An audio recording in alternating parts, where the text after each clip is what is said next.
Ni raia wa Mali, ana miaka 22, ni kinda kabisa, naweza kusema ni umri wa mpira. Ibrahim Doumbia ametambulishwa na klabu ya Simba tayari kuwatumikia kwa mkataba wa mwaka mmoja wenye kipengele cha kuongeza endapo atafanya vizuri. Wengi walikuwa na maswala wakisema kuwa amekuja kufanya majaribio katika michuano ya Kagame Cup inaendelea kule nchini Rwanda, lakini hii ni rasmi kwamba ametambulishwa na klabu ya Simba, atawatumikia endapo atafanya vizuri. Lolote inawezekana, kaongezani mkataba. Ni kijana mdogo na miaka 22, ndiye mfungaji wa ligi ya Mali akitoka katika klabu ya FC Kolafina. Amesajiliwa na klabu ya Simba tayari kuwatumikia wekundu wa Msimbazi. Taarifa zake zote tunazo hapa kwa kina, tutakuchambulia atakuwa na mchango gani katika klabu ya Simba, atafanya nini, ni swala la kusubiri. Mimi ni Hassan Saddam, ni naye Bakari Kasim. Lakini kabla sijakupa taarifa bwana ya Ibrahim Doumbia aliyetambulishwa na klabu ya Simba dakika chache zilizopita ametambulishwa, ni kujuza tu taarifa njema kutoka Tannice. Hao ni mabingwa kutengeneza pool table bora na za kisasa, wanapatikana Mabibo Hostel hapa jijini Dar es Salaam. Ukihitaji pool table bora na za kisasa, wasiliana nao. Kwa sasa mpira haupo, tuwakumbushe kwa sasa ligi hazipo, zimetulia. Kwa hiyo muda huu unabidi usiku unabidi utumie kucheza pool table, na kucheza inahitajika kifaa bora ambacho ni pool table bora nazo zinapatikana Tannice. Kinda kabisa, umri wa miaka 22 tunasema ndo umri sahihi wa mpira wa miguu. Mashabiki wa Union Sportif Korofina wanamuita ni Hurricane wa Mali. Ni nyota ambaye anatarajiwa makubwa na mashabiki wa Mali pamoja na wapenzi wa mpira na wadau wa soka kule Afrika ya Magharibi. Kwa maana kile ambacho ameanza kukionyesha ni kama watu wanaona kwamba safari yake kuelekea barani Ulaya haitokuwa mbali. Msimu uliopita ndio top scorer wa ligi kuu ya nchini Mali, mabao 17 akiwa na assist 5, contribution ya magoli 22. Maana ameassist mara 5, ameingia kambani mara 17. Na ukiangalia anacheza timu ya daraja la kati. Ni timu ambayo imemaliza kwenye ligi nafasi ya 6.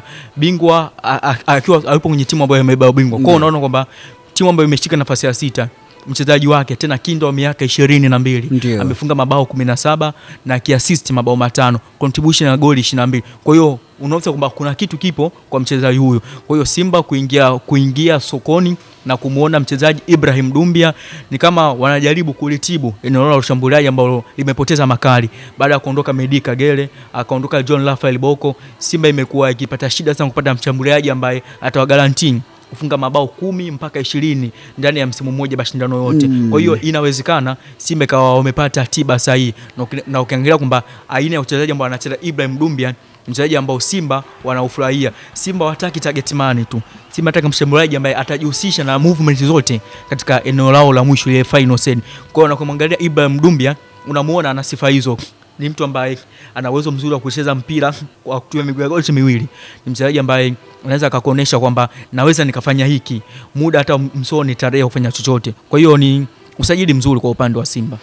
Hiyo ni sajili ya klabu ya Simba ambayo imekamilika na imetambulishwa rasmi. Taarifa zilikuwepo awali kuwa amesajiliwa, lakini wengi walisema anakuja kufanya majaribio, lakini hii ni rasmi kuwa yupo, atawatumikia wekundu wa Msimbazi. Ni swala la kusubiri rahaki. Tumeambiwa hapa na Bakari Kasim, ametuambia bana yule ni Hurricane, na wengi wanamfahamu Hurricane ambaye amefanya makubwa katika kombe la dunia la mwaka huu ambalo limepita. Licha ya kuwa walimaliza nafasi ya 3, lakini Hurricane alifanya mchango mkubwa mpaka wanafika pale, wamefanya kazi kubwa. Kwa kama nani Hurricane, kumbuka Hurricane huwa sio mtu kukaa kwenye ile boxi alafu anafunga magoli unaweza kusema ni mtu mwingine. Kwa hiyo klabu ya Simba wamempata, ni kijana mdogo, umri wa miaka 22, ni umri sahihi wa mpira wa miguu. Bakari Kasim, swali linawezekana laanzia hapa, miaka 22, ligi ya Mali tumeiacha mbali mno. Sisi ligi yetu ya Tanzania NBC Premier League amekuwa mfungaji bora akiwa na magoli 17 na timu yake. Mtu anaweza kuuliza swali, anaweza kafanya vizuri wakati walishakuja wengine wakina Moses Fira ambao walifanya vizuri, pa Omar Jobe huko alikotoka alifanya vizuri, lakini walipokuja hawakufanya vizuri ndani ya klabu ya Simba. Alikuja Michael Freddy, miongoni mwa nchi chache ambazo zimewekeza kwenye ligi za ndani. Tanzania ni moja wapo. Lakini ukienda kwa nchi ambazo zipo Afrika Magharibi hawana ligi tishio sana. Hawana timu kwenye klabu ambazo kwao ni tishio kwenye michuano ya Afrika. Kwa sababu gani? Wenzetu wanajua kwamba wao wachezaji wao bora wanapaswa kuelekea Ulaya. Hawajawekeza kwenye ligi ya ndani. Ndio maana ukienda kwenye nchi za Afrika Magharibi ni nchi ambazo zina agency nyingi sana za kulea vipaji vya mipira wa miguu na kuviweza kuvipeleka Ulaya vikiwa kwenye umri mdogo. Unazungumzia Mali ambayo ina Hamadou Idala kutoka RB Leipzig, Mali ambayo ina Sinayoko ambaye anazunguka barani Ulaya, Mali ambayo ina mtu kama Yves Bissouma ambaye anacheza Tottenham Hotspur, Mali ina wachezaji wengi nyota wanacheza katika ligi ambazo ni kubwa barani Ulaya, Asia pamoja na hata Amerika ya Kusini na kaskazini yake. Kwa hiyo ukitazama Afrika Magharibi ni nchi ambazo wameamua kwamba atudili na soka la ndani. Sisi tunatengeneza vijana ambao wakiwa kwenye umri mdogo tunahakikisha wanaenda kupata nafasi kwenye timu ambazo zinacheza ligi kubwa barani Ulaya. Leo izungumze Ghana. Klabu kubwa Ghana tutajua Asante Kotoko na Medeama. Klabu ambazo zilifanya vizuri miaka ya zamani. Lakini angalia nyota ambao Ghana wakita national timu yao. Unasikia kutoka Crystal Palace, unasikia kutoka Juventus, unasikia kutoka Como, unasikia kutoka Leicester City. Kwa ni klabu za Ulaya tu. Lakini ukija kwa Tanzania tumewekeza kwenye soka la ndani. Kwa hiyo hata krimu yote tumetaifa tukitaja tunazungumzia Simba, Yanga, Azam FC au Singida, KMC na vilabu vingine. Kwa hiyo anatoka taifa ambalo halina ligi nzuri lakini taifa kubwa kimpira barani Afrika. Wamecheza World Cup ya vijana na wakifanya vizuri ndio tukapata kina Djigui Diarra na nyota wengi. Kwa hiyo leo unapoizungumza Mali unazungumza miongoni mwa mataifa bora kutoka ukanda wa Afrika Magharibi ambao kwenye issue ya kukuza na kuleta vipaji vya mpira kwenye soka ya Afrika sio shida zao. Washafanya makubwa sana. Unazungumza Mali, Ivory Coast, Ghana yenyewe, Cameroon, Burkina Faso na mataifa ya pembeni ambao wakina Senegal ambao wamepakana nao. Kwa hiyo kusema kwamba anatoka taifa ambalo ligi yake mpira ni ndogo tunaizidi mbali sana sisi. Hiyo haitu guarantee. Tuna Djigui Diarra anatokea Mali huko. Tena akiwa Stade Malien. Anatoka Mali, timu yake ya klabu nje ya Mali ya kwanza ni Young Africans. Daraja ambalo wameliweka tunasema kwamba ni golikipa bora wa kigeni kuwahi kutokea kwenye ligi yetu. Anatokea Mali. Tunazungumza Mali ambayo imeleta nyota wengi ambao wamefanikiwa barani Afrika. Aliou Dieng alidominate Al Ahly. Hata tunavyosema yupo Valencia ya nchini Uhispania, anatokea Mali. Unaona kwamba amekuja amedominate. Kwa hiyo ni nyota ambao wanatoka kwenye mataifa ya kimpira, wanakuzwa kwenye mifumo na njia za kimpira. Kwa wakija kwenye ligi zetu ambazo sisi tumedominate ligi za ndani, wanakuja kutuonesha kile nini ambacho Mali wamekifanya kwenye soka lao. Ndugu yake na goalkeeper wa klabu ya Young Africans Mohamed Doumbia tayari amewasili. Ibrahim Doumbia ni kidogo niseme Mohamed Ibrahim Doumbia naye amewasili katika klabu ya Simba Sports Club. Diarra ambaye amekuwa na kiwango bora kwa miaka 5 tangu mimi nimjue Diarra, naweza kusema mimi kwa upande wangu ndiye sajili bora ambayo ya kigeni iliwahi kufanyika nchini Tanzania ikafanya vizuri. Huyu ni kinda mwingine, kijana wa miaka 22 kwa sasa, bado damu ni changa na ana nguvu ya kuendelea kusumbuana mapafu yale ya mbwa anayo ya kuendelea kusumbuana na mabeki kuzitafuta nafasi kufunga magoli. Mtaweza kuuliza swali la kitaalamu. Hassan, kabla hujaondoka hapo, uliposema kwamba ni miongoni mwa sajili za kigeni bora ambazo zimefanya vizuri, kwa namna kama tunaweza tunawakosea nyota ambao wamewahi kupita. Hii nchi iliwahi kuwa na Emmanuel Arnold Okwi kutokea Uganda, nyota ambaye amefanya makubwa sana. Hii nchi tunaye Clatous Chota Chama Mwamba Lusaka. Tunasema kwamba namba 10 bora kwa kutokea kwenye nchi yetu. Unamtaja Clatous Chota Chama, umemtaja Djigui Diarra, utamtaja Kripe Cheche ambaye aliwaka akiwa na Azam, utamtaja wakina Dide Kavumbagu, utataja nyota wengi sana ambao wametoka kwenye mataifa waliotoka, wamekuja kwetu, wameonyesha kitu bora sana. Labda ungesema kwamba kauli yangu kwenye miaka hii mitano nimenafikiri hii miaka mitano naizungumza, naweza kusema mimi sajili yangu bora ni ya Diarra. Vipi kuhusu Clatous Chota Chama? Chama hajasajiliwa kwenye miaka 5. Chama tumemwona 2018. Piga hesabu mpaka leo miaka mingapi? Miaka 5 imezidi. 2018 mpaka leo 2026. Diarra kaja mwaka gani? 2021. Djigui Diarra. Yes. 2021. Kwa hiyo Chama 2018 tunaye nchini Tanzania. Mimi nazungumzia kwenye sajili ya miaka 5 ya hivi karibuni kutokana na nyota ambao nimewatazama ndani ya ligi yetu ya Tanzania. Sasa wewe ukiambiwa kati ya Clatous Chota Chama na Djigui Diarra, upi usajili bora kwenye ligi yetu? Sasa hapo unaweza kusema Chama ndio zikawa sajili bora kati hao wawili. Sasa lakini ukiniuliza kwa hivi karibuni ndani ya miaka 5, maana kajitafutia yangu ya miaka 5. Sasa mimi hapo nikupe elimu bwana Hassan pamoja na watazamaji wetu wa Data Sports. Tunapowashindanisha wachezaji, tunapowalinganisha, lazima tuangalie kwanza wanafanana profile. Chama ni mchezaji wa ndani namba 10 kwenye eneo hilo. Djigui Diarra ni goalkeeper hatuwezi kuwafananisha sababu ni position tofauti. Lakini tukisema kwamba mchezaji bora kwenye ligi yetu kwa kutokea kwenye eneo la goalkeeping, utamtaja ni Djigui Diarra. Ukisema namba 10 bora kwa kutokea kwenye ligi yetu, hata top 5 utamtaja Clatous Chota Chama. Kwa kila mmoja ni bora kulingana na nafasi yake. Sasa tukija kwamba kwenye general kwamba wote kwamba kati ya Clatous Chota Chama na Djigui Diarra kwenye maeneo yote jumla nani bora kulingana na walichoshinda na individual award ambazo wao wamepata. Tunamzungumza Chama ambaye kashabeba tuzo za MVP. Kama na kumbukumbu nzuri, Chama ambaye tunamzungumza huyu Clatous Chota Chama ni katika wafungaji bora wa CAF michuano ya Champions League yupo. Tunamzungumza Diarra ambaye ndani ya misimu iliyotaja ana tuzo za golikipa bora wa msimu, sidhani kama 3 zinafika. Ndiyo. Alibeba Manula, akabeba yeye, akabeba Lei Matampi, akabeba Kamara. Anazo na msimu huu. Anazo msimu huu kwamba hata nyakati ambazo Diarra amekuja ni golikipa bora ndio, lakini kwenye tuzo za kama nchi zile clean sheet alishindwa kudominate kwamba ile mfull consecutive kama alivyofanya Manula misimu 4 mfululizo. Diarra bado ameshindwa kufikia hiyo rekodi, lakini haiondoi ubora na daraja ambalo ameliset kwenye ligi yetu. Kwa hiyo hawa ni wachezaji bora ambao wamepita kwenye ligi yetu wa kigeni kulingana na maeneo yao. Kwenye mchezaji wa ndani namba 10 Chama, kwenye goalkeeping huwezi kuacha kumtaja Djigui Diarra. Kwa hiyo kila mmoja ni bora kwa nafasi yake. Huyo ni ndugu yake na Diarra kutoka Mali, Ibrahim Dumbia ambaye amesajiliwa na klabu ya Simba tayari kuwatumikia endapo atafanya vizuri lolote linawezekana.